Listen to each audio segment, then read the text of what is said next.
did an eclipse watching party, and I had there were 100 people out watching the eclipse with glasses on, having a great time. And you know what? We just took a 20-minute breather and just said, let's go have some fun. Let's chill out and just have a good time. And it's about taking those breaks and those moments to celebrate ourselves. And I know so many clubs who do end of the year activities, pool parties, barbecues. Don't stop. Promote it. Post about it. Talk about it. If you talk about it, it's contagious. I could do that too. We could do a picnic. We could do a lunch at Eggs Benedict or whatever that looks like. It's all up to us if we want to have fun. We just need to think about it and talk about it. And let's show up. Welcome to D50 After Dark. I'm your host, Mickey Bennett, and this is episode 7 of season 2 of D50 After Dark. Today, we're going to continue our conversation with District Director Kimberly Ross, and we're going to have a little bit of fun. Kim, welcome back to the show. Thanks. Tell me, is Toastmasters fun? Okay. Yeah, it's a lot of fun. What's fun about Toastmasters? Where else can you join a trillion zillion club, meet a bunch of different people, not only in District 50, but let's be honest, around the world, who are accepting of us. It's a safe place for us to practice our speaking. If you know me, I make up words all the time. Speaking, where we're learning to lead and be transparent with people. It's a safe place for us to be, and there's no better place to have fun. Awesome, because I know, I can imagine that a lot of people, their boss tells them they need to go to Toastmasters to be able to give better presentations, or for some other reason they may have an impression of Toastmasters as something stuffy or some kind of burden that they have to get through in order to achieve a goal for some other purpose. Not everybody, but some people who aren't familiar with Toastmasters may have that impression. So what is Toastmasters really like? It's food. It's about potlucks and getting together and having open houses. Saying, you know what, every month we're going to go to Brahms. I know that there are clubs out there that go to Brahms once a month. There's a club out in Tyler Morning. They watched the eclipse this year together. They had an eclipse watching party. Wow. Those are speakers. I'm a member. Did you know that Lewis Covington likes to do canoe trips and guiding? I said, let's do that this year. Let's go in October when it's getting a little cooler, the foliage is changing, and let's just go hang out on a river for a half a day or a day, see how it goes, and get to know you better and understand your passions and make memories so that we can say those stories and tell those stories in our club meetings. Wow. So all those sound like a lot of fun, and you mentioned a lot of different ideas. So let's take a look at some of those individually. Okay. Right? You mentioned there are clubs that go to Brahms. So I guess one way to have fun is to take the club to some restaurant or some place to get some food. Yeah, I mean, we're at Hurrah's Coffee House right now. Yes. And I'm hanging out with you. You can't see him, guys, but Tommy's right there. Jerry's right there. And we're having a good time. We got some coffee. I got some lemonade. And we're just chilling, having a good time. And, you know, a lot of times the leaders and people that we meet with, we're meeting on Sunday nights. We're planning conferences. We're planning TLIs. We're having a lot of business meetings to conversate and get this right for our members. If it was not fun, we wouldn't be doing it. And if we weren't having a time where we could meet up with our friends to solve problems or create great solutions, I don't think we'd be doing it. And so there is a lot of element of fun within the planning, the leading, and the membershiping at District 50. Yeah. In my home club, when I first joined, we would about once a month go to a nearby bar. Afterwards, we called it post Toasties, and we would have a drink. We'd talk philosophy, politics, or about anything that came to our minds, and it was part of the draw for me to continue. in Toastmasters. Don't you want to do it again? I do want to do it again. So start it up and then post it out. Like, let's tell people about it, because that's the heart of who we are. We are great people. We're quirky. We have a myriad of interests. And when you get to know people at the core, there's so much goodness underneath it. And one of the things that you made me remember at McAfee, when we did our McAfee Club, we would have themed meetings. And I'm not kidding you. Lauren Rumley, bless her heart, she would come with the stick things where you would take pictures, and we would do photo booths, and we would do food. One year we did a birthday party. The whole theme of the meeting was, let's celebrate a birthday. I mean, you can make it as much as you want. And if you want it to be stuffy and you want it to be very prescriptive, that's okay too, depending on what the objective is, the culture is. Yeah, yeah. In our club, we have a theme for every meeting, and the Toastmaster of the day comes up with some theme, and it helps to add flavor and fun to it. One time in my early days, I was Toastmaster of the day, and the theme that I came up with, I don't know how I came up with this, but the theme was awesome sauce. And I brought a bottle of Tabasco and created a new label for it that said awesome sauce, and took a swig of it in the meeting. That definitely spiced up the meeting. Literally. See, and that's what I think is great. We were in a confidence meeting a couple of months ago, and our table topics was challenging. It was, sell me an ad for a farm league baseball team on why I should come to a farm league baseball team. And the impromptu speaking part, you had to come up with a commercial.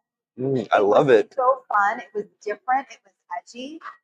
Again, that's where our creative side comes in. We are able to be ourselves and be authentic and lean into our stories and who we are as people. There's nothing but that. It's a good time. Yeah, and you mentioned table topics. That's another rich opportunity for spicing up a club. Not necessarily with hot sauce, but with various formats for doing table topics. I've seen Jeopardy table topics. That's a lot of fun.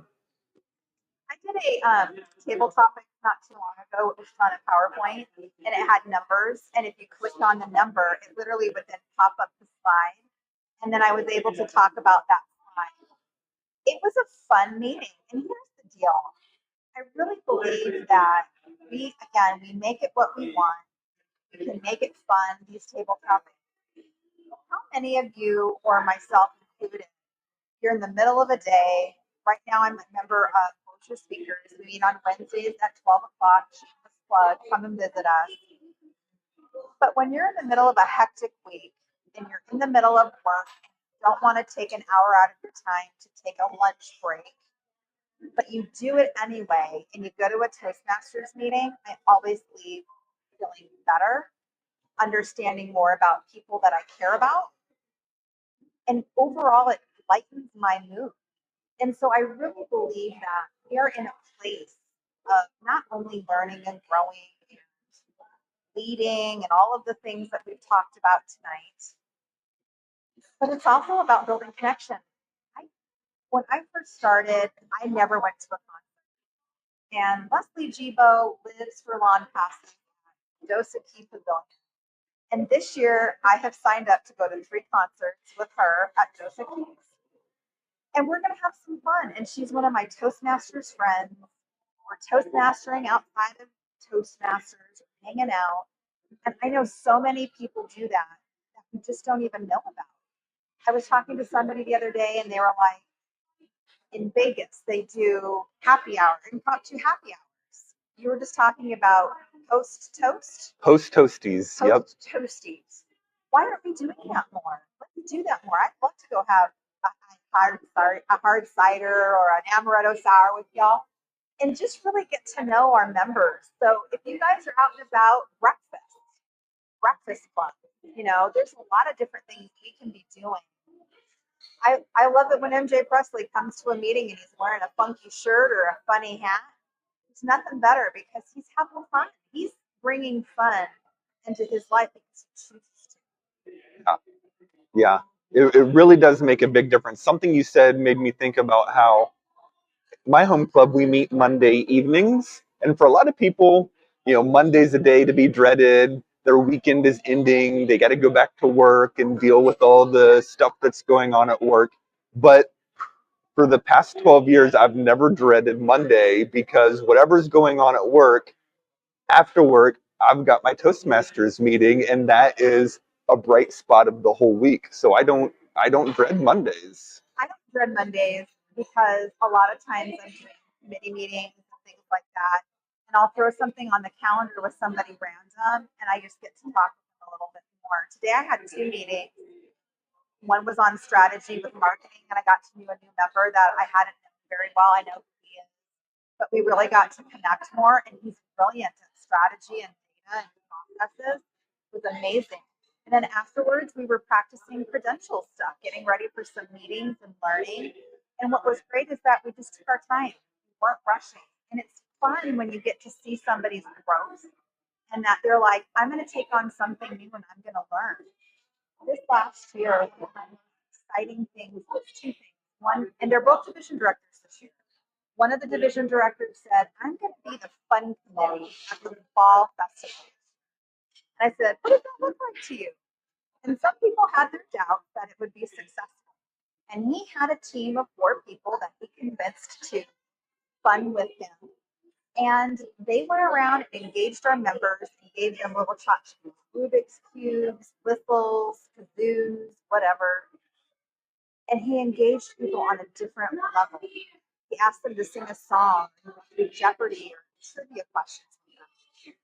And you're going to a conference, you're going to a learning event, you're like focused. He's like, no, let's have some fun. Let's interact as people. Let's connect. And there's not one person who came out of that didn't have a good time. We did an eclipse watching party, and I had 100 people out watching the eclipse with glasses on, having a great time. And you know what? We just took a 20-minute breather and just said, let's go have some fun. Let's chill out and just have a good time. And it's about taking those breaks and those moments to celebrate ourselves. And I know so many clubs who do end of the year activities, pool parties, barbecues. Don't stop. Promote it, post about it, talk about it. If you talk about it, it's contagious. I could do that too. We could do a picnic. We could do a lunch at Eggs Benedict or whatever that looks like. It's all up to us if we want to have fun. We just need to hear about it and know about it. Maybe some of us will show up. Yeah, you mentioned some things that made me think of a couple things I wanted to bring up. This is great. This is such a great conversation. You mentioned pool parties. My club has done that before. So some clubs have a club social, or sometimes referred to as a team building event, holiday parties, pool parties, some kind of, we're not giving any speeches. We're just meeting to enjoy each other's company. And I think that's really great. And another thing is club open houses, right? Where we are having a meeting. Maybe we've changed the format in some way. Maybe we bring food, but we invite people to come check out our club and see how much fun we have. You just gave me an idea. What's That's why this is so great. It's organic. It's organic, guys. What if you had an event? Maybe it's a football game watching party or a pool party. We're going to go and have a post-toasty event. Yeah.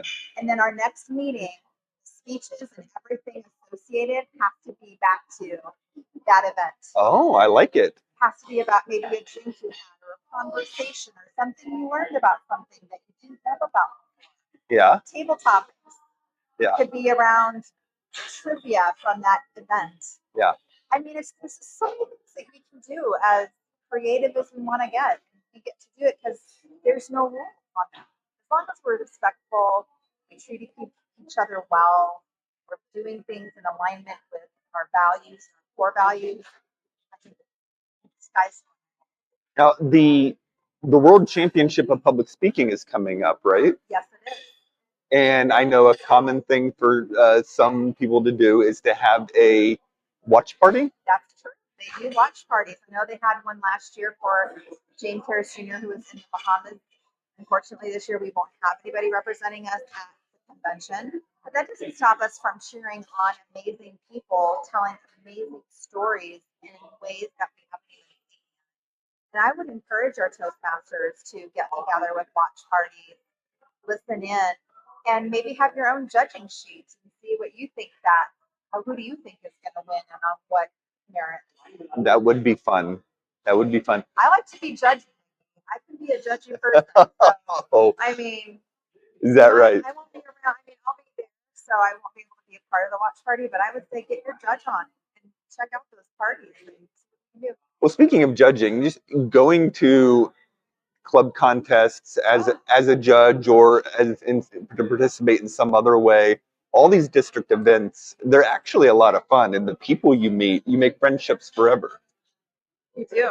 So, fun fact, my first area contest, it was a division contest. I got second.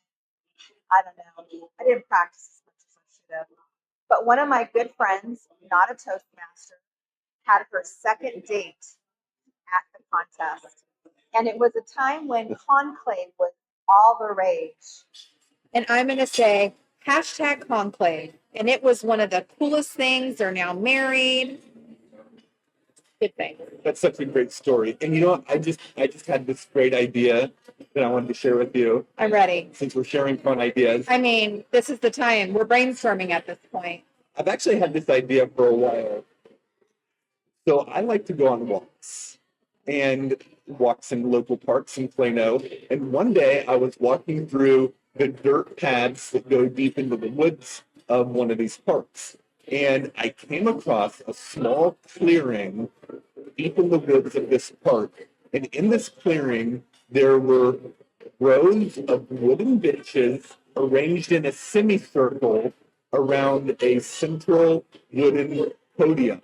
It was a small amphitheater hidden deep in the woods of this park. So stop.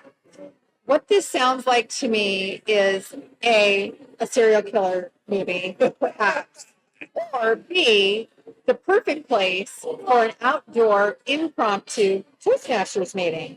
Yes, that's the thought I had. I was like, oh my gosh, this would be so cool to have a Toastmasters meeting here. You couldn't do it like permanently every week because sometimes it rains or sometimes it's too hot.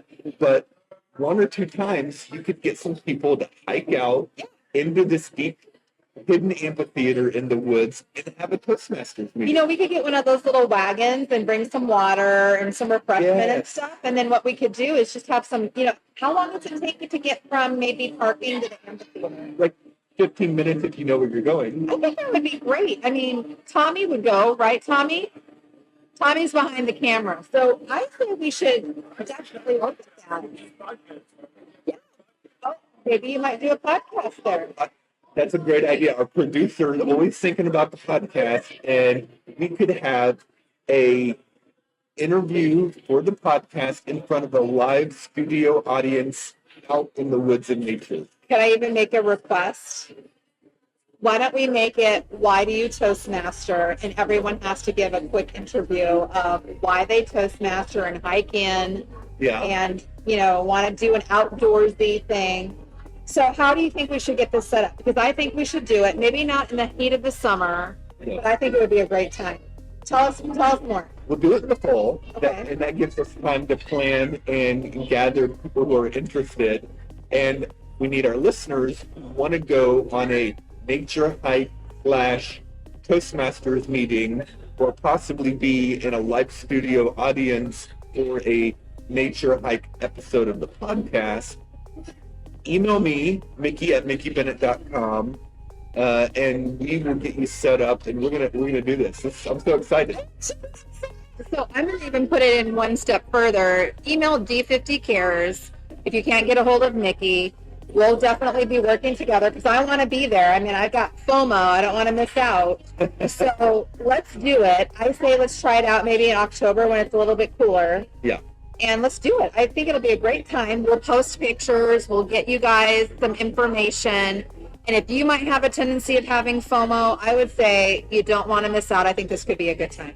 Who knows? This could spark a whole new trend in Toastmasters. It could be a new annual thing. Like we could just say, hey, who wants to go on the annual walkabout for 15 minutes and do an outside Toastmasters meeting? I think would be glorious.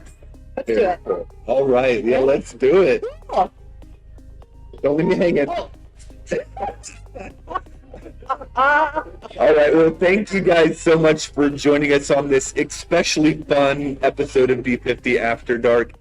Next time, we're going to have another conversation with Kim, and we're going to talk about how area directors are club champions. They sure are.